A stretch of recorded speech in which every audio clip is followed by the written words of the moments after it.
Hello, my name is Dr. Stephen Myers, and today I want to talk a little bit about Solomon and Ramses II, or he's called Ramses the Great. Was Solomon in the Bible based on Ramses the Great? And we want to take a look at that. I've written a whole book about it, and you can download that for free on academia.edu.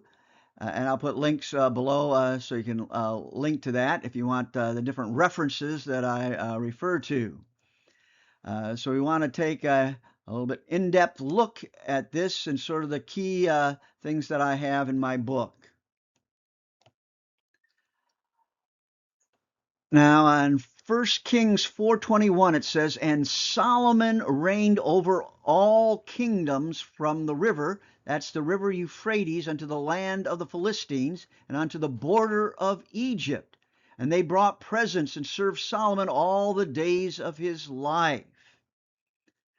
And this is quite an area, all the way to the Euphrates River in Egypt.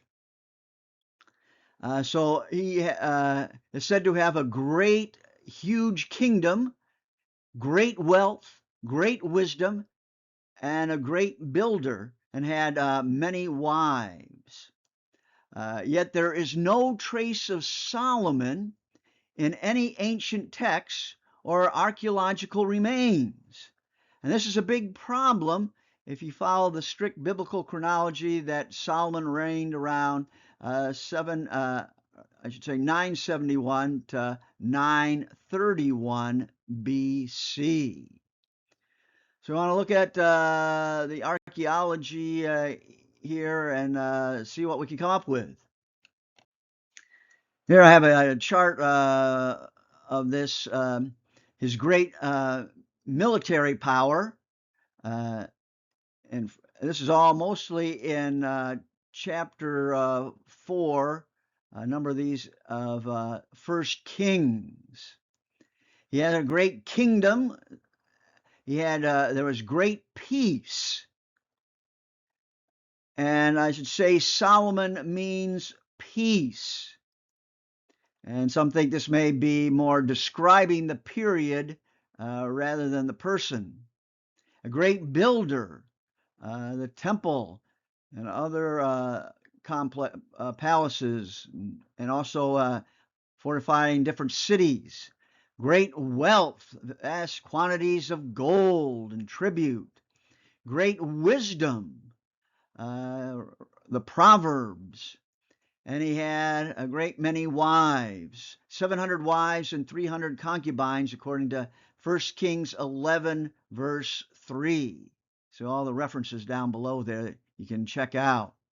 So that's an overview of Solomon. And now we want to look at some of the archaeology. And the key problem is there is no archaeology evidence for Solomon. Israeli archaeologist Israel Finkelstein summarizes the problem. Moreover, for all their reported wealth and power, David nor Solomon is mentioned in a single known Egyptian or Mesopotamian text. And the archaeological evidence in Jerusalem for the famous building projects of Solomon is non-existent. And here's his book that he's written, The Bible Unearthed. A very interesting book, and I suggest that you read it there. And it deals with a lot of the archaeological evidence, or lack of evidence, I should say, for Solomon. The famous gates are attributed to Solomon building them at Megiddo, we just saw before, and now Hatzor, the gate, and then Gezer have now been dated to a century later, not the time of Solomon, but much later. And the pottery finds at Megiddo actually date to the 9th century, and carbon 14 dating now seems to clinch the case. And that's page 141 of his book.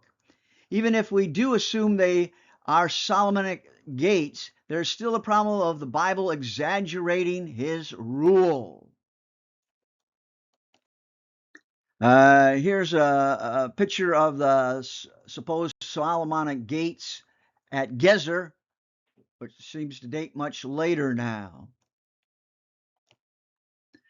Sir Mortimer Wheeler stated concerning the Timnah or Solomon's mines, says, in spite of the traditional associations of King Solomon with the mines and the landscape, the great king is probably the most eminent absentee from the archaeological sequence. And here we have a picture of Timnah, Solomon's supposedly Solomon's mines, but here you don't get gold, you get copper from the mines here, and the mining there at Timnah has an Egyptian temple and materials that date from the 19th and 20th dynasties of Egypt before Solomon. So this can be a problem associating Solomon with these mines at Timnah. Here you can see the leftovers, what's left there of the temple, the Egyptian temple there at Timnah. It's dating to the New Kingdom, Ramesside period, 19th and 20th dynasties. There's also a problem with King Hiram, who ruled both during David and Solomon's reign. And Finkelstein states the only certain historical Iron Age Hiram of Tyre was a king named Hurumum, who appeared twice in the annals of the great Assyrian monarch Tiglath-Pileser III around the 1730s BC as paying tribute to Assyria.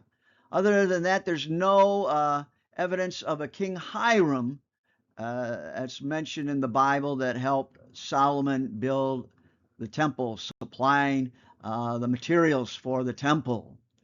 And there's a nice picture of Tyre, and you can see some of the columns there still in the water from the great ancient city. We're at Megiddo.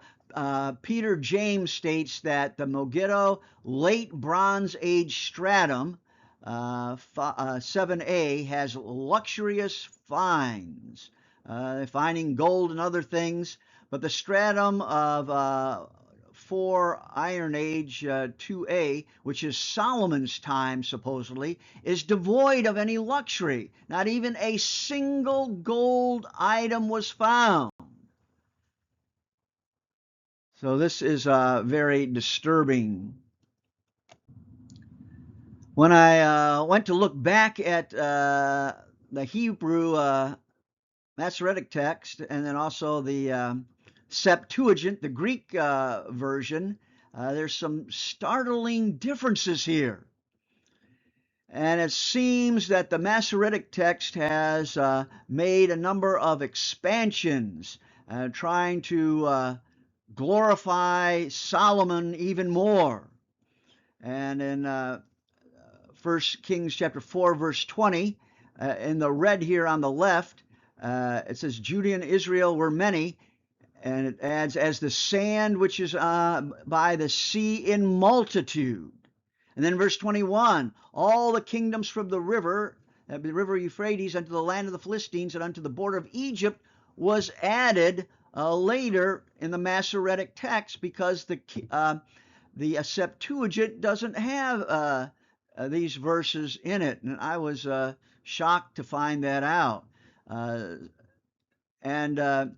It seems what may be happening in here is they're trying to make Solomon fulfill the promises in Genesis.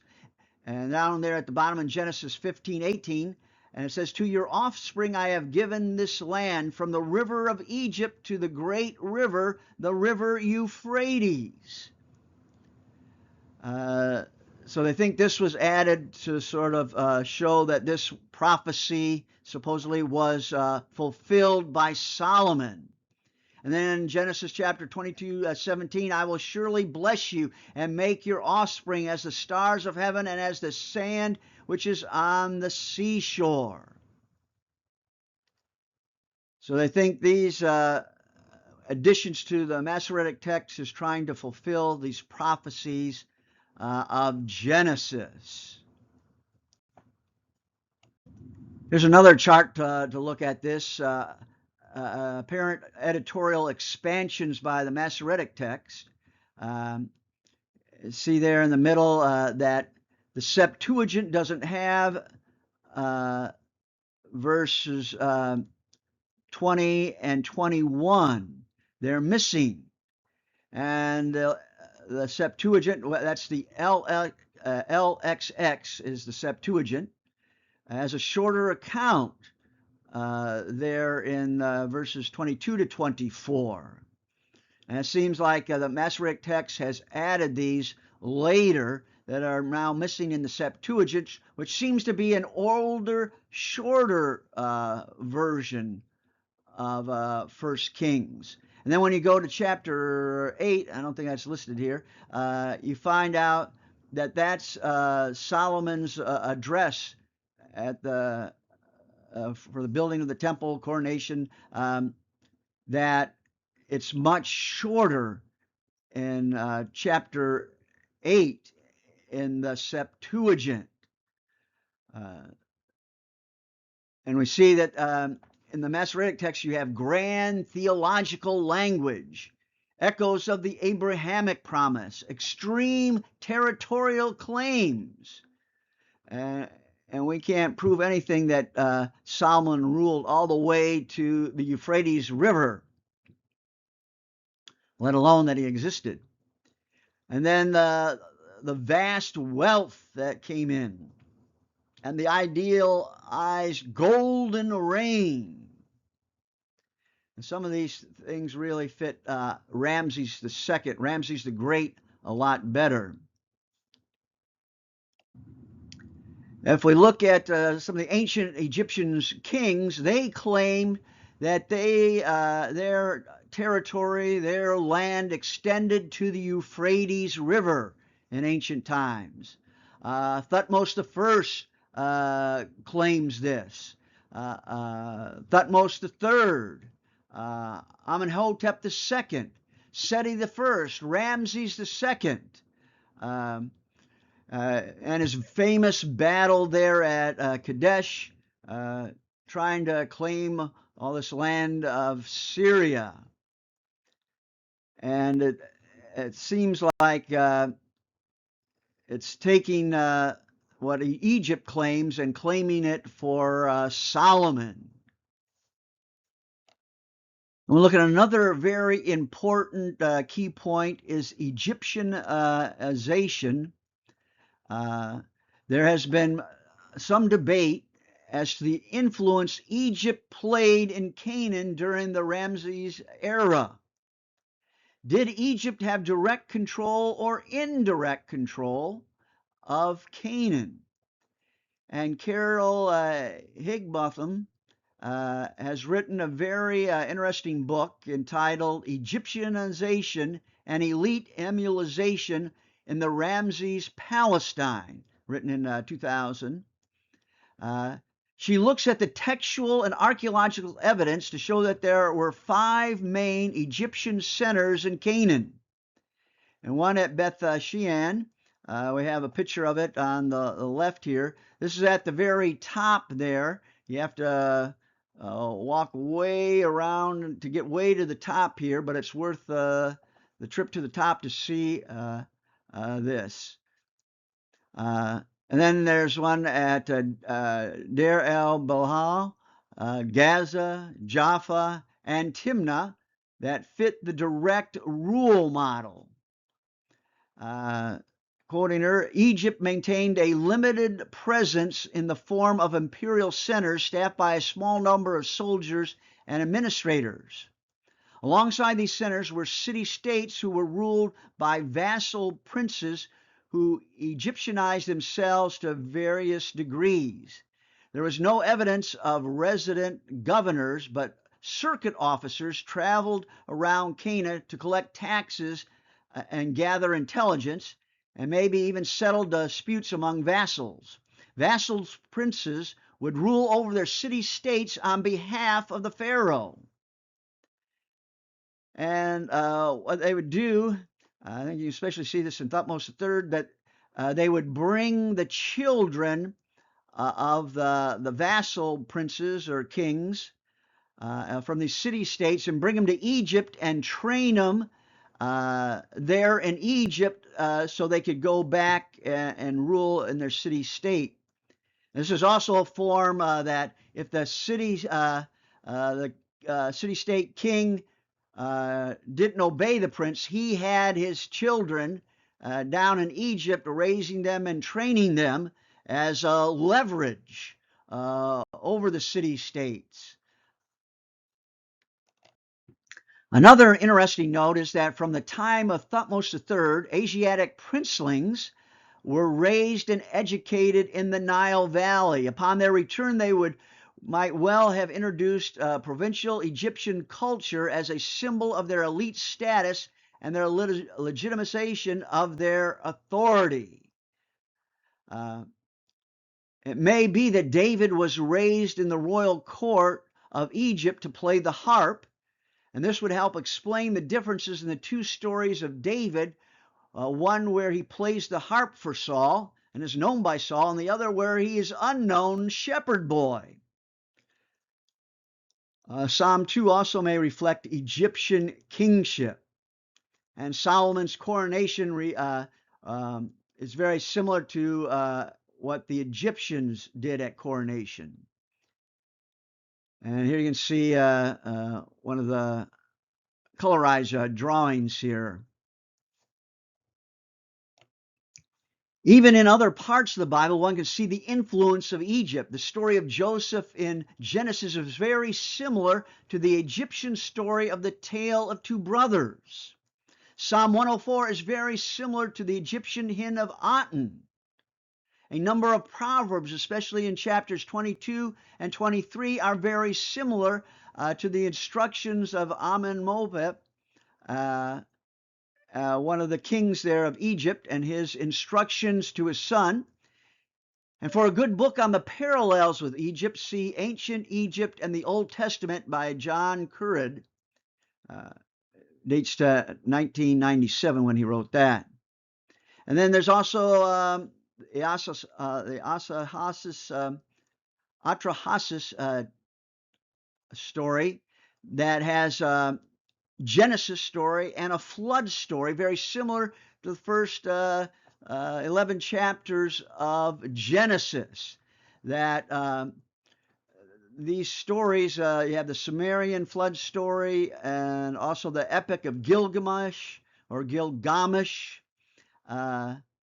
that tells a much older story of the flood, yet in the Bible, they reuse, rework, retell the flood story in their own way for the Hebrews.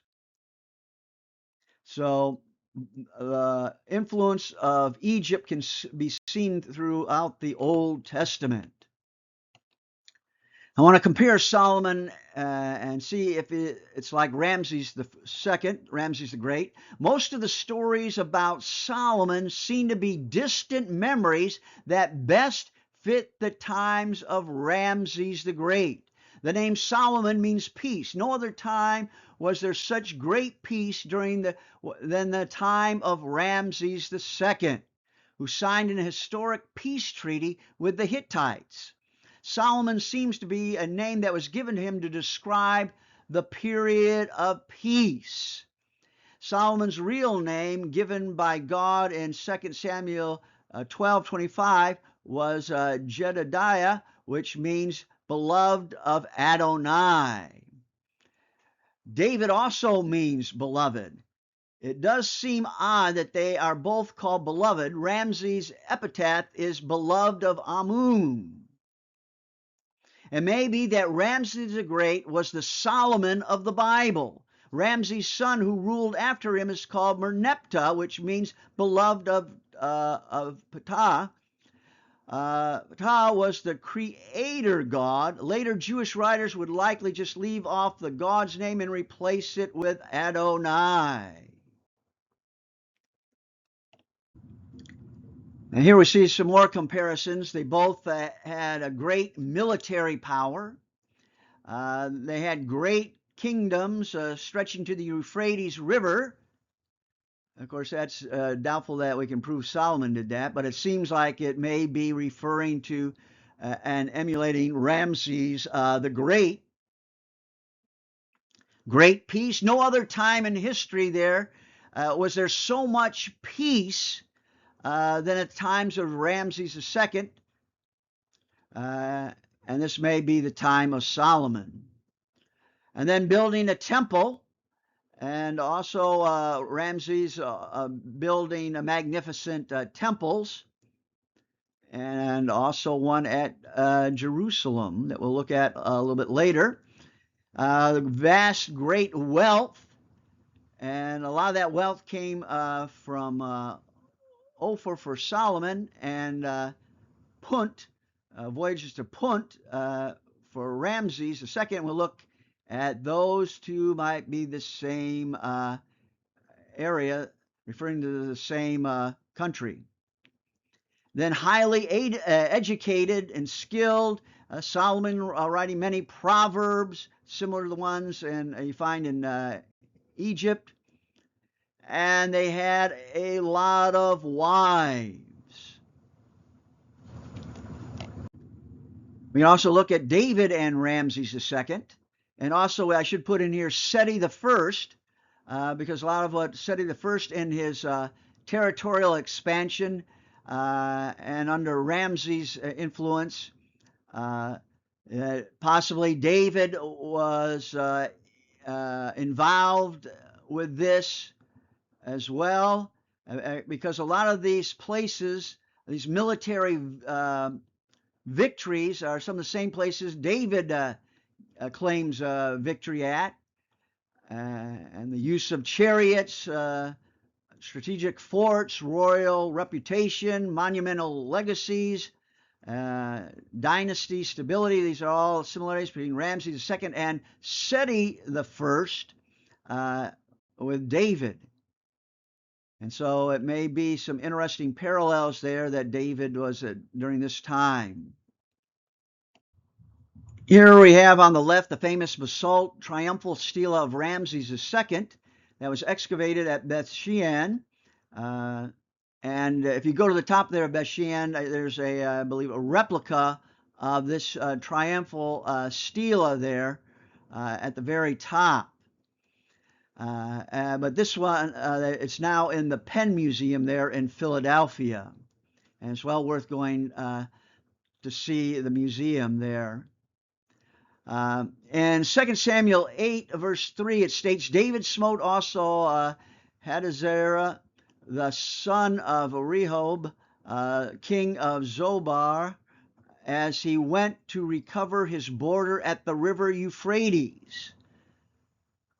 McCarter translate the last phrase as on the way to leave his stela at the river, which means the river Euphrates.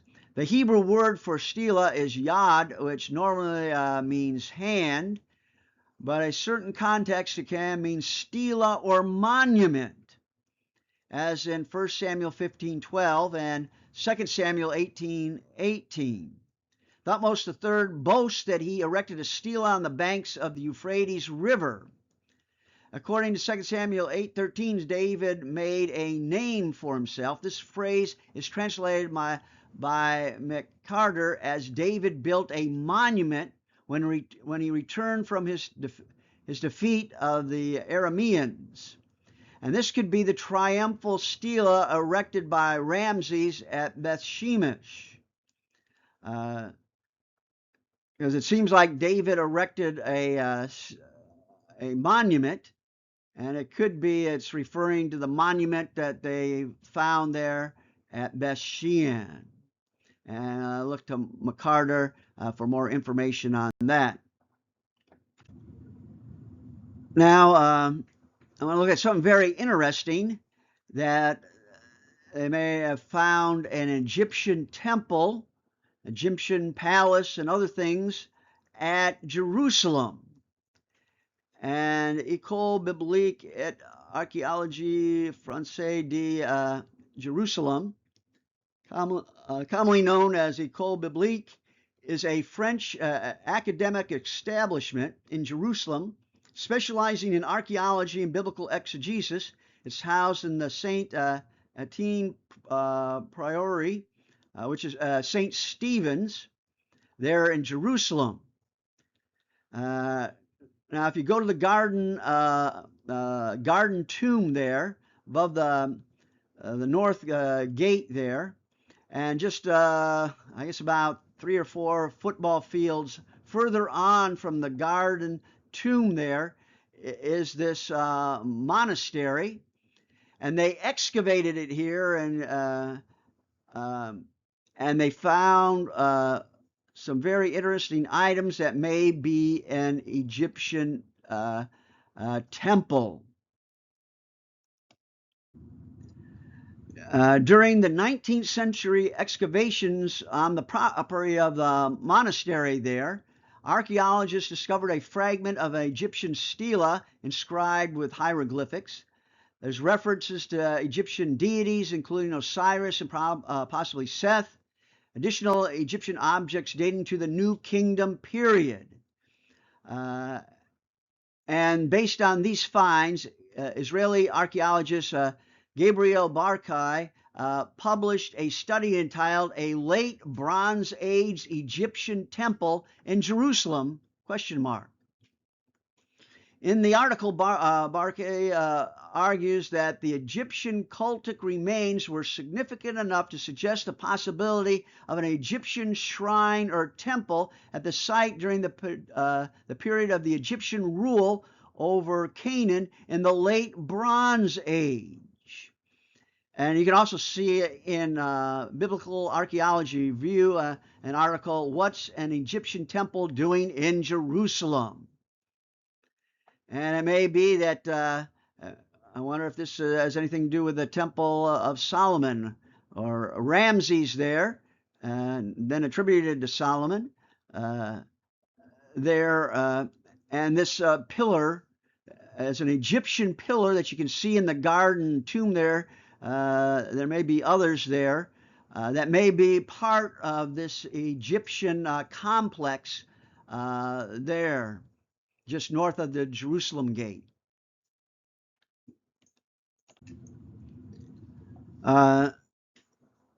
It is interesting to note that Seti I obtained all the materials for the building of the famous hypostyle hall at the Temple of Karnak, but it was his son Ramses II who finished building it.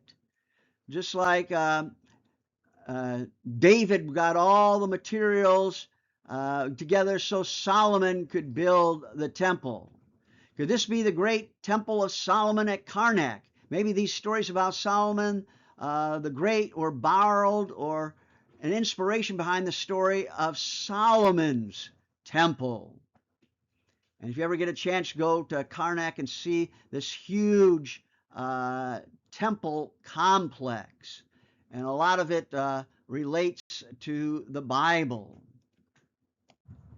I took this picture on the right of what may be the Ark of the Covenant, or a similar Egyptian Ark of the Covenant here. And let's see if I can show you here.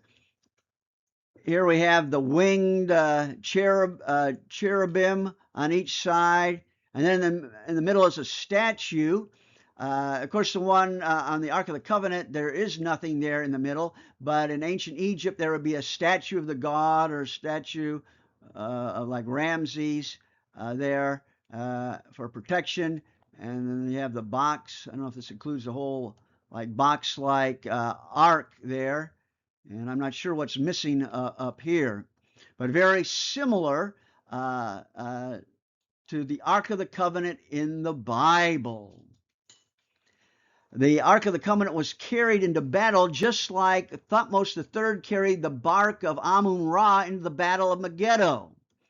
It says in year 23, first month of the third season, day 19, the awakening in life, in the tent of life, prosperity and health at the town of Aruna, proceeding northward by my majesty, carrying my father Amun-Ra, Lord of the thrones of the two lands, before me.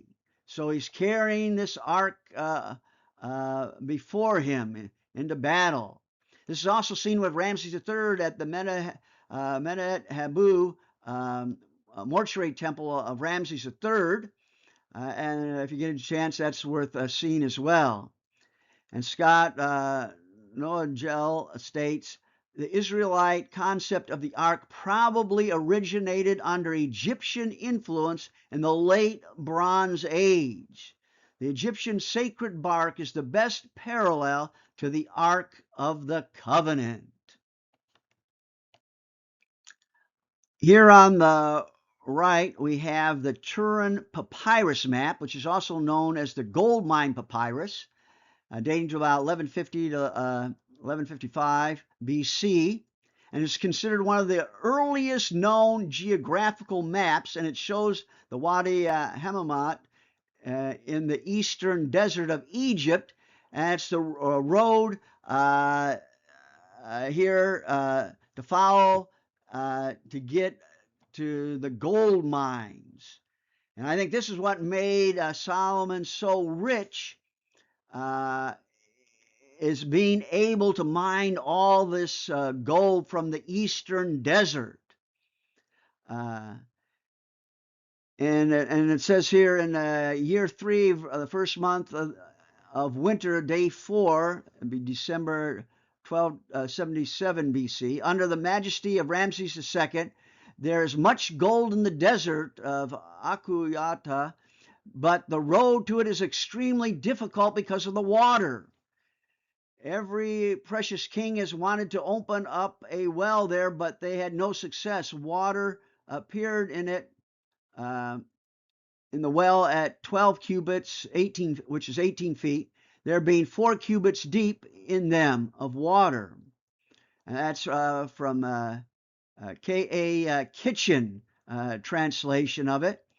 So Solomon was successful in mining this gold because he was able to dig wells that had enough water to supply the group that they could go to these gold mines and water at the gold mines so they could bring all this gold back to Ramses II. And I think that's why he was so rich and famous, is because he had all this gold. And he was able to accomplish this when other kings weren't, because of the successful digging of wells. And this may be the fabled gold mines of Solomon.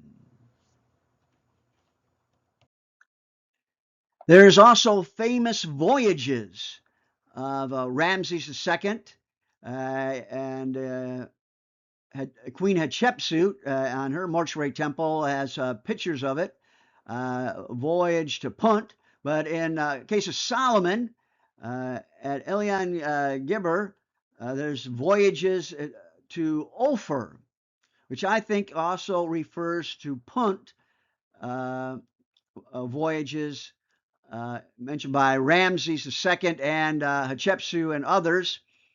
And we'll take a look at where this might be. Here's a 1870s photo that was colorized by ChatGPT. And this is the island out here that was able to dock big seagoing ships. And that's where they think that where they got all the ships coming in with the gold and other things from Ophir. Here we have a comparison chart. In 1 Kings chapter 10, verse 11, it says, and the navy also of Hiram that brought the gold from Ophir brought in from Ophir great plenty of algum trees and precious stones. And verse 22, for the king had at sea a navy of Tarshish with the navy of Hiram. Once in 3 years came the navy of Tarshish, bringing gold and silver, ivory, and apes and peacocks. Now, the Hebrew word for peacocks there, according to Albright, it's not peacocks, but it meant long-tailed monkeys. This is very similar to the Egyptian word for long-tailed monkeys, and it would be better translated long-tailed monkeys here. And here we have a comparison chart. What we find about Punt in Egypt, there was lots of gold there, monkeys, long-tailed monkeys specifically, ivory, algum trees, which may refer to the myrtle trees, we're not sure, the myrrh trees. So very similar. Here is Queen Hatshepsut's mortuary temple. And if you get a chance, it's wonderful to visit. And on here it has carvings of the land of Punt. And I can't remember, I think it may be down here. It could have been up there, where they, on this side here, you can see carvings of the land of Punt.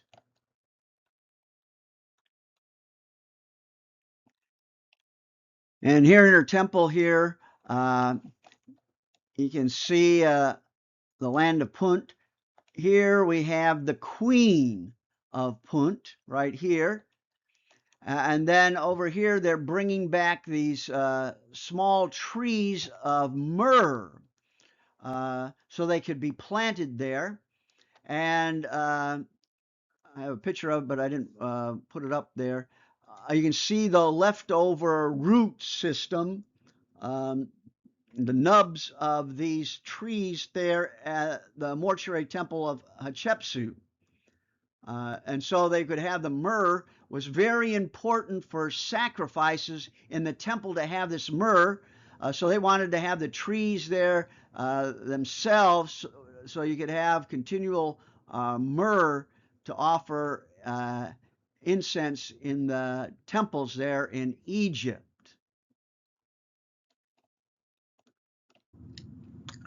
Where is Punt? Which I think is also Ophrah.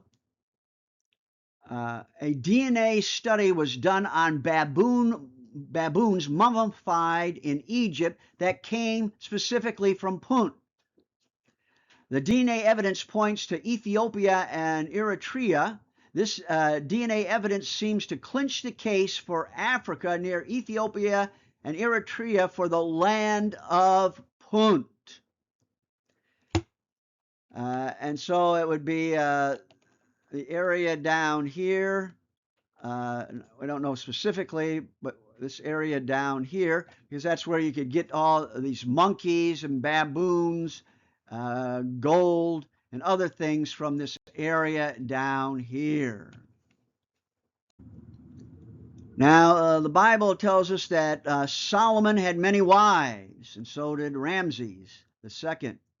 In 1 Kings 11, verses 1 and 3 states, but King Solomon loved many strange women, together with the daughter of the Pharaoh, women of the Moabites, Ammonites, Edomites, Zidonians, and Hittites.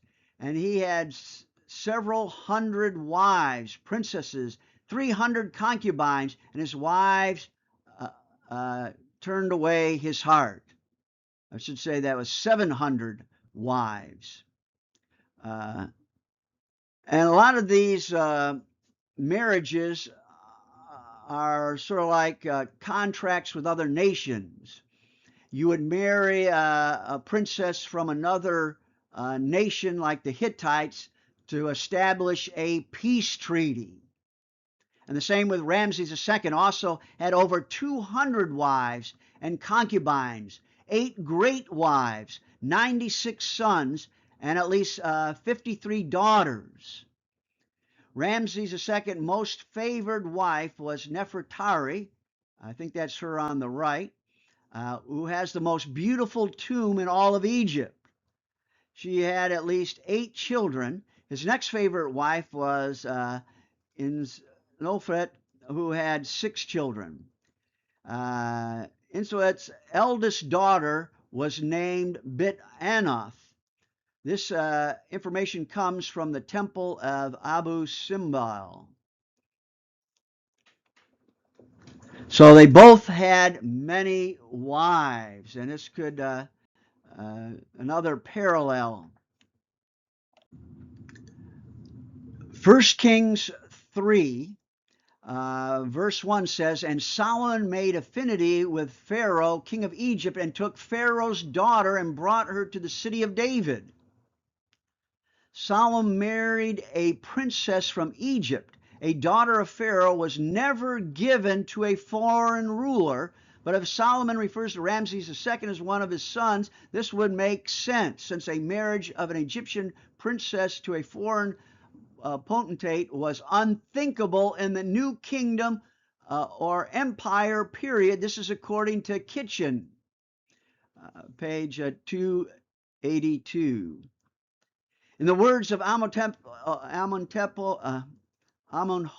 III to Kadesh Manuel I, I can't pronounce these names here for the life of me, from time immemorial, no daughter of the king of Egypt is given to anyone. That's from the Amarna letters there, number 4. And I guess we'd say verses, lines 6 and to 7. So that was they never gave it away, and so this is a problem verse here, unless Solomon is just based on Ramses II. They have discovered a statue of an Egyptian queen in Jerusalem near the garden tomb that dates to the time of Ramses II. This may be the Egyptian princess that is then mentioned in 1 Kings 3, verse 1. A palace was built for her up from the city of David, and 1 Kings 9:24. So that's just north of the city, which is right at the St. Stephen's Monastery there, which may be near the garden, just above the garden tomb. A small inscribed fragment found near Ashdod was from the daughter of Ramses II. That was also found. And here is a recreation of the Egyptian queen that was found there in Jerusalem. Then we have the famous Queen of Sheba. In 1 Kings 10, verse 1, "And when the Queen of Sheba heard of the fame of Solomon concerning the name of the Lord, she came to prove him with hard questions." And I can't pronounce this name here. Amenhotep was a daughter of the Hittite king Hattulisu III, and his wife, Queen Puduhabib, married Pharaoh Ramses II in the 34th year of his reign, becoming the king's great wife. Her original name is unknown, but her Egyptian name translates as "one who sees Horus," the invisible splendor of Ra. She may be the basis for the story of the famous Queen of Sheba. She traveled through Canaan before going down to Egypt. She may have even stopped at Jerusalem. Her coming would have made big news. This is a very famous marriage. A monument called the Marriage Stela was cut into the south wall in front of the temple of Abu Simbel, and it tells of the wedding, the gifts that were brought, and the big banquet that was held where the Egyptians and Hittites sat down together to eat. And this was astonishing, that you had the Egyptians and Hittites who hated each other and fought with one another sitting down in a peace meal. And you can see a picture. This is at Tanis You can find a picture of the queen here. And it's a huge statue of Ramses, but the queens are very small at their feet here. And that's what's left of her. I wish there was more that didn't erode away. But that gives you an idea. What I think may be the Queen of Sheba is this Hittite queen who visits the Canaan and comes down and marries Ramses II. Then I want to see about another daughter of the Pharaoh of Ramses II, Bit Anath. Bit means daughter, and Anath is referring to the goddess Anath. At Ugarit, they found a number of tablets and stories, and we have El, the father god, and then he gives birth to Baal or Baal, and also a daughter named Anath. And some think Baal that was married his sister Anath, or maybe just his sister, and it has stories about Anath there at Ugarit. Very interesting.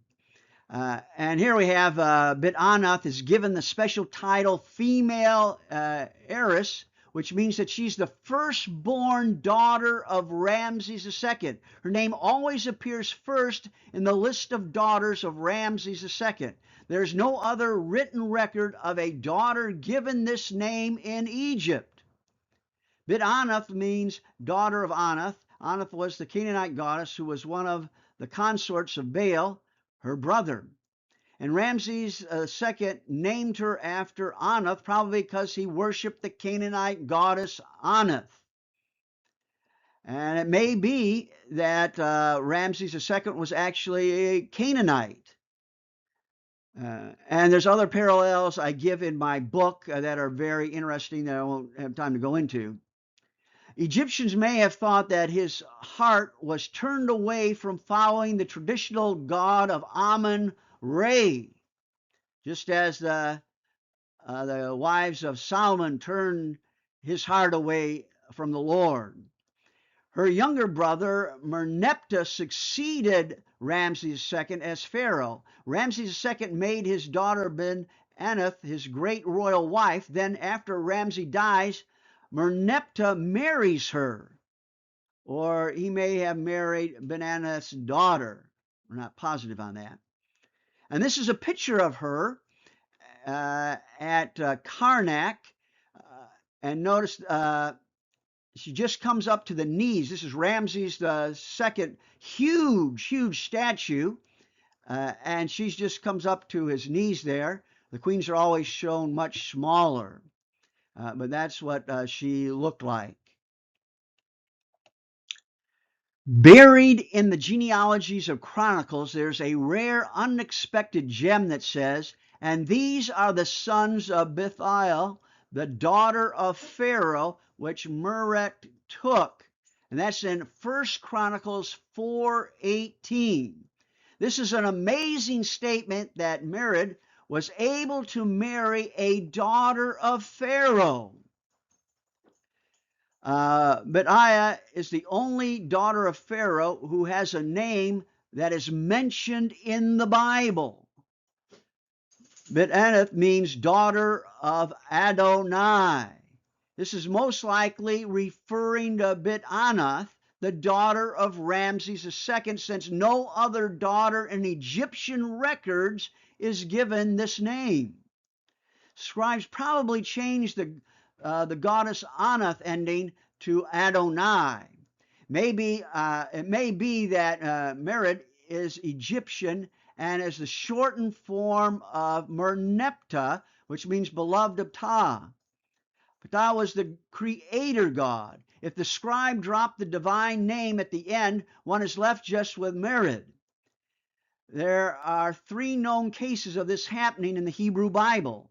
Most relevant is 2 of Hamath in 1 Chronicles 18:10 and 2 Samuel 8:10, whose name is changed to Joram, a shortened form, Jehoram. The god Hadad is changed to Adonai. For a more detailed analysis of this, I highly recommend this very interesting article, Bitya, daughter of Pharaoh, and Bit-Anath, daughter of Ramses II, by Richard E. Steiner. And you can get that on online there. And I'll put hopefully I can remember to put a link below so you can just link on that to get that very interesting article claiming that this is actually Bit-Anath, who Merneptah marries in 1 Chronicles 4:18. And then we have pictures here on the right of Merneptah, Bit-Anath, and Prince Ramses. Here's another, looking back at the summary of Solomon and Ramses, very similar. You have the great military power, the great kingdom claiming to be all the way to the Euphrates River, great peace, the only time you had this great peace during this time of Ramses II, builder of temples, great wealth from Puth and Ophir, great wisdom. We didn't go into detail of that. You have to see my book for that. And the great many wives.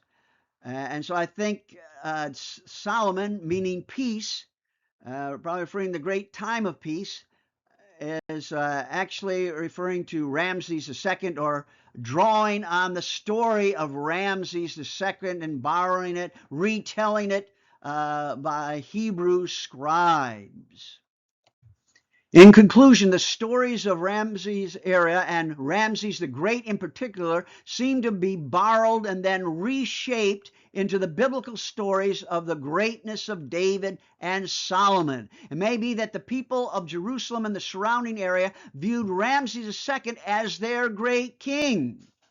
There was much Egyptianization and elite emulation of Ramses in Canaan at this time.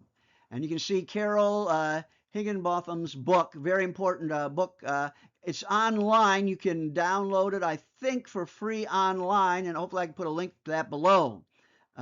As these oral stories were retold over the generations, they solidified in the stories we now know in the Hebrew Bible. And here are some resources. My book, you can download it free here on Academia EDU. If you want a hard copy of the book, I sell it on Etsy, and I make a lot of ancient replicas, and you can go to that store there and get a hard copy. It's real cheap. And more of my writings are also on Academia EDU. Don't forget to subscribe, ring the bell, because I have more videos on the web coming your way. And the website is BibleandScience.com, and also on Facebook with the Institute to keep up to date with the latest discoveries related to the Bible. Thank you so much for watching.